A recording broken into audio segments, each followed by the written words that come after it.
ಚೂರು ಈ ಕಡೆ ಸರ್. ನಮಸ್ಕಾರ. ನಮಸ್ಕಾರ ಸರ್, ನಿಮ್ಮ ಹೆಸರು? ಸಿ.ಕೆ. ಮಂಜುನಾಥ್. ಎಲ್ಲಿಂದ ಬಂದಿದ್ದೀರಾ ಸರ್? ಚಿಕ್ಕಮಗಳೂರಿಂದ ಸರ್. ಏನಕ್ಕೋಸ್ಕರ ಆಯುರ್ಮಠಂ ಬಂದ್ರಿ ಸರ್? ಇದೊಂದು ಡಿಸ್ಕ್ ಬಲ್ಜ್ ಆಗಿತ್ತು. ನಾವು ಫೈನಲಿ ಇದರಲ್ಲೆಲ್ಲ ಡಾಕ್ಟರ್ ಹತ್ರ ತೋರಿಸಿದಾಗ ಸ್ಪೈನ್ ಸರ್ಜನ್ ಹತ್ರ ಆಪ್ರೇಷನ್ ಆಗಬೇಕು ಅಂತೇಳಿ. ಎಲ್ಲಿ ತೋರಿಸಿದ್ರಿ ಸರ್? ಚಿಕ್ಕಮಗಳೂರು. ತುಮಕೂರಲ್ಲಿ ಮತ್ತು ನಿಮಾನ್ಸಲ್ಲಿ ಮತ್ತು ಇಂಡಿಯನ್ ಹಾಸ್ಪಿಟ್ಲು ಮಂಗಳೂರಲ್ಲಿ 3-4 ಕಡೆ ತೋರಿಸಿದ್ದೆ. ಫೈನಲಿ ಡಾಕ್ಟ್ರು ಅದು ಆಪ್ರೇಷನ್ ಆಗಬೇಕು ಮತ್ತು ಮಾತ್ರೆಗಳು ತೊಗೊಂಡ್ರೆ ನಿಮಗೆ ಟೆಂಪರರಿ ರಿಲೀಫ್ ಸಿಗುತ್ತೆ ಅಷ್ಟೇ, ಪೇಯ್ನ್ಫುಲ್ ಆಗೇ ಇರ್ತದೆ ಅಂತ ಹೇಳಿದರು. ಆದರೂ ನಾನು ಆಪ್ರೇಷನಿಗೆ ಹೋಗೋದು ಬೇಡ, ಸ್ವಲ್ಪ ಇದು ಆಯುರ್ವೇದಿಕ್ ಆಯುರ್ಮಠಂ ಹಾಸ್ಪಿಟ್ಲ್ ಅಂತೇಳಿ ತಿಳ್ಕೊಂಡು ಇಲ್ಲಿಗೆ. ಹೇಗೆ ತಿಳಿದಿದ್ದು ಸರ್ ಇಲ್ಲಿದ್ದು ಹಾಸ್ಪಿಟ್ಲ್ ಬಗ್ಗೆ? ಎಲ್ಲದೆ ಇನ್ನೊಬ್ಬರು ಪೇಷಂಟ್ಸ್ ಹಾಸನದವರು ಮಂಜುನಾಥ್ ಅಂತೇಳಿ ಇಲ್ಲಿ ಅಡ್ಮಿಟ್ ಆಗಿತ್ತು. ಅವ್ರಿಗೇನಾಗಿತ್ತು ಸರ್? ಅವ್ರಿಗೂ same L4 L5 disc bulge ಆಗಿತ್ತಾ? ಅವ್ರು ಹೇಗಿದ್ದಾರೆ ಸರ್ ಈಗ? ಅವ್ರಿಗೆ ಚೆನ್ನಾಗಿದ್ದಾರೆ. 8 ತಿಂಗಳಾಯಿತು. ಅವ್ರ ಅಡ್ವೈಸ್ ಮೇಲೆ ಇಲ್ಲಿಗೆ ಬಂದು. ಇಲ್ಲಿ ಬಂದು ಎಷ್ಟು ದಿನ ಆಯಿತು ಸರ್? ಈಗ ಇದು ಕಂಟಿನ್ಯೂಸ್ ಟ್ರೀಟ್ಮೆಂಟೇ ಇಲ್ಲ ಮುಂಚೆ ಏನಾದ್ರು ಬಂದು ಹೋದ್ರಾ? ಇಲ್ಲ, ಮುಂಚೆ ಬಂದಿದ್ದು. ಅವಾಗ 12 ಡೇಸು ಅಡ್ಮಿಟ್ ಮಾಡ್ಕೊಂಡು ಟ್ರೀಟ್ಮೆಂಟ್ ಕೊಟ್ಟರು. ನಂತರ ಮನೆಗೆ 45 ಡೇಸು ಔಷಧಿ ಮಾತ್ರೆ ಎಲ್ಲ ತೊಗೊಂಡು ಮತ್ತೆ ಫಾಲೋಅಪಿಗೆ ಬರಬೇಕು ಅಂತ ಹೇಳಿದರು. ಅಂದರೆ ಓಡಾಡಿಕೊಂಡೆ ಔಷಧಿ ಮಾತ್ರೆ ತೊಗೋತಾ ಇದ್ರಲ್ಲ ಸರ್? ಇಲ್ಲ ರೆಸ್ಟ್ ಏನಾದ್ರು ತೊಗೊಳ್ಳೋ? ರೆಸ್ಟಲ್ಲಿದ್ದು ಔಷಧಿ ಮಾತ್ರೆ ತೊಗೊಳಕ್ಕೆ. ಫುಲ್ ರೆಸ್ಟಲ್ಲಿ ಇದ್ರ ಸರ್ 45 ದಿನ? ಹೌದು, ಫುಲ್ ರೆಸ್ಟಲ್ಲಿ. ಬರೀ ಇದು ಬಾತ್ರೂಮು ಟಾಯ್ಲೆಟ್ ಅಷ್ಟಕ್ಕೆ ಮಾತ್ರ ಮಾಡ್ಕೊಂಡು ಇನ್ನು ರೆಸ್ಟನ್ನು ಮೇಂಟೈನ್ ಮಾಡಿದ್ದು. ಸರ್, ಏನೇನಿತ್ತು ಇಲ್ಲಿ ಬರೋಕ್ಕಿಂತ ಮುಂಚೆ? ಸಿಂಪ್ಟಮ್ಸ್ ಏನೇನಿತ್ತು ನಿಮಗೆ? ಸಿಂಪ್ಟಮ್ಸ್ ಅಂದರೆ ನಿದ್ದೆ ಬರ್ತಾ ಇರಲಿಲ್ಲ, ತುಂಬ ಕಾಲು ನೋವು ಸೆಳೆತಾ ಇತ್ತು, ತುಂಬ ಪೇಯ್ನ್ ಇತ್ತು. ಮೈನ್ ನಮಗೆ ನಿದ್ದೆ ಬರ್ತಾ ಇರಲಿಲ್ಲ ನೋವಿಂದ ನಿದ್ದೆ ಮಾಡ್ತಾರೆ. ಎಷ್ಟು ದಿನ ಆಗಿತ್ತು ಸರ್ ಚೆನ್ನಾಗಿ ನಿದ್ದೆ ಮಾಡಿದೆ? ಹೆಚ್ಚು ಕಡಿಮೆ 4-5 ತಿಂಗಳಾಗಿತ್ತು. 4-5 ತಿಂಗಳಿಂದ ನಿದ್ದೆ ಮಾಡಿರಲಿಲ್ಲ. ಆ ನಿದ್ದೆ ಇಲ್ದಲೇ ಒಂದು 10-12 kg ವೆಯ್ಟ್ ಲಾಸ್ ಆಗೋಗಿತ್ತು. ಅದಕ್ಕೋಸ್ಕರ 12 kg ವೆಯ್ಟ್ ಲಾಸ್.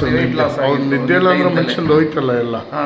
ಅದರಿಂದ ವೆಯ್ಟ್ ಲಾಸ್ ಆಗೋಗಿತ್ತು. ಮತ್ತೆ ಪೇಯ್ನ್ ಕಂಟಿನ್ಯೂ ಇತ್ತಲ್ಲ, ಅದು ಆಪ್ರೇಷನಿಗೆ ಹೋಗೋದು ಬೇಡ ಅಂತೇಳಿ ಡಾಕ್ಟರ್ ಫೈನಲಿ ಹೇಳಿದ ಮೇಲೆ ಆಪ್ರೇಷನಿಗೆ ಹೋಗೋದು ಬೇಡ, ಇದೊಂದು ಆಯುರ್ವೇದಿಕ್ ಆಯುರ್ಮಠಂ ಹಾಸ್ಪಿಟ್ಲ್ ಪ್ರಯತ್ನ ಪಡೋಣ, ನಂತರ ಡಿಸಿಷನ್ ತಗೊಳ್ಳೋಣ ಅಂತೇಳಿ ಬಂದೆ. ಈಗ ಸ್ವಲ್ಪ ರಿಲೀಫ್ ಆಗಿದೆ.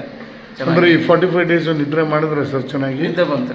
ಇಲ್ಲಿಗೆ ಬಂದು 2ನೇ ದಿನಕ್ಕೆ ನಿದ್ರೆ. ಅಂದ್ರೆ ಈ 45 ಜನ ಚೆನ್ನಾಗಿ ನಿದ್ರೆ ಮಾಡಿದ್ರು. ವೆಯ್ಟ್ ಏನಾದ್ರು ಗೇನ್ ಆಗಿದ್ದೀರಾ ಸರ್?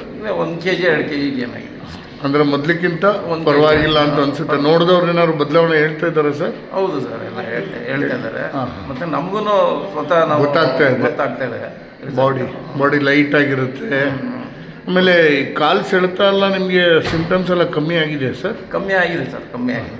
ಈಗ 2ನೇ ಫಾಲೋಅಪ್ಗೆ ಬಂದಿದ್ದೀರಾ? ಹೌದು, 2ನೇ ಫಾಲೋಅಪ್ಗೆ ಬಂದಿದ್ದೀವಿ. ಈ 3 ದಿನದಲ್ಲಿ ಏನಾದ್ರು ಬದಲಾವಣೆ ಕಾಣ್ತಾ ಇದೆಯಾ ಸರ್ ಇನ್ನಷ್ಟು? ಹೌದು ಸರ್, ರಿಲೀಫ್ ಸಿಕ್ಕಿದೆ. 45 ಡೇಸಲ್ಲಿ ಇರೋದಕ್ಕಿಂತ ಈಗ ಫಾಲೋಅಪ್ಗೆ ಬಂದ ಮೇಲೆ 3 ದಿನದಲ್ಲಿ ರಿಲೀಫ್ ಚೆನ್ನಾಗಿ ಸಿಕ್ಕಿದೆ. ಹೌದು, ಮತ್ತೆ ಮುಂದೇನು ಅದೇ ಆಗುತ್ತೆ. ಅದೇ ಆಯುರ್ಮಠಮಲ್ಲಿ ಫಸ್ಟ್ 12 ದಿನದಲ್ಲಿ ಒಂದು 50% ರೆಡಿ ಮಾಡಿ ಮತ್ತೆ ಫಾಲೋಅಪ್ ಟ್ರೀಟ್ಮೆಂಟ್ ಒಂದು 3 to 5 ಡೇಸಲ್ಲಿ ಕಂಪ್ಲೀಟ್ ಮಾಡೋವಂಥ ಒಂದು ಪ್ರೊಸೀಜರು. ಹೌದು. ಸೊ ಇಲ್ಲಿದ್ದು ಚಿಕಿತ್ಸೆ ಎಲ್ಲ ನಿಮ್ಗೆ ಏನಾದರೂ ವ್ಯತ್ಯಾಸ ಅನ್ನಿಸ್ತು? ಡಿಫ್ರೆಂಟ್ ಆಗಿ ಏನಾದ್ರು ಅನ್ನಿಸ್ತಾ?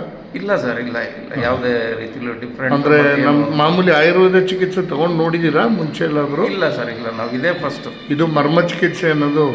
ನೋವೆಲ್ಲ ಉಂಟಾಯ್ತು ಸರ್ ಟ್ರೀಟ್ಮೆಂಟ್ ಟೈಮಲ್ಲಿ?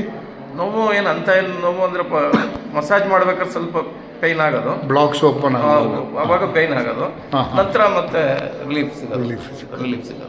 ಸರ್, ಈ ನಿಮಗೇನೆ ಈಗ ನಿಮ್ಮ ತುಂಬ ನೋವನ್ನು ನೋಡಿ ನಿಮ್ಮ ಸ್ನೇಹಿತರು ಇಲ್ಲಿಗೆ ರೆಫರ್ ಮಾಡಿದ್ರು. ಈಗ ನಿಮಗೇನಾದರೂ ಹೇಳೋವಂಥದ್ದು ಇದೆಯಾ ಸರ್ ಬೇರೆ ನಿಮ್ಮಂಗೆ ನೋವಲ್ಲಿರೋರಿಗೆ? ಅದೇ ನಾನು ಹೇಳೋಕ್ಕೆ ಏನು ಇಷ್ಟಪಡ್ತೀನಿ ಅಂತ ಹೇಳಿದ್ರೆ, ಈ ಥರ ಎಲ್ಲ ಪೈನಲ್ಲಿ ಬೆಳೆದಿರೋರು ಆಪ್ರೇಷನಿಗೆ ಹೋಗ್ದಲ್ಲೇ ಇಲ್ಲಿ ಒಂದ್ಸರಿ ಬಂದು ಪ್ರಯತ್ನ ಪಟ್ಟರೆ ಒಂದು ಫೀಲಿಂಗ್, ಒಳ್ಳೆ ಫೀಲಿಂಗ್, ಶರೀರಕ್ಕೂ ಉತ್ತಮ, ಆಮೇಲೆ ಲೈಫ್ ಟೈಮ್ ಸ್ಟ್ರೆಂತ್ ಆಗಿರ್ಬೋದು ಅಂತ ಹೇಳಿ ಬಗ್ಗೋದು ಮಾಡೋದು ಎಲ್ಲ ಕೆಲಸ ಮಾಡ್ಬೋದು. ನಮ್ಮ ದೈನಂದಿನ ಏನು ಚಟುವಟಿಕೆ ಇದನ್ನು ರೆಗ್ಯುಲರ್ ಆಗಿ ಮಾಡ್ಕೊಂಡು ಹೋಗ್ಬೋದು ಅಂತ ಒಂದು ಕಾನ್ಫಿಡೆನ್ಸ್ ಬರ್ತದೆ. ಅದೇ ನಾನು ಇಷ್ಟು ಹೇಳೋಕ್ಕೆ ಇಷ್ಟಪಡ್ತೀನಿ. ಸೊ ನಿಮ್ಮ ಸ್ಟ್ರಾಂಗ್ ಆಗಿ ನೀವು ರೆಕಮೆಂಡ್ ಮಾಡೋಕ್ಕೆ ಇಷ್ಟಪಡ್ತೀರಾ? ಖಂಡಿತ.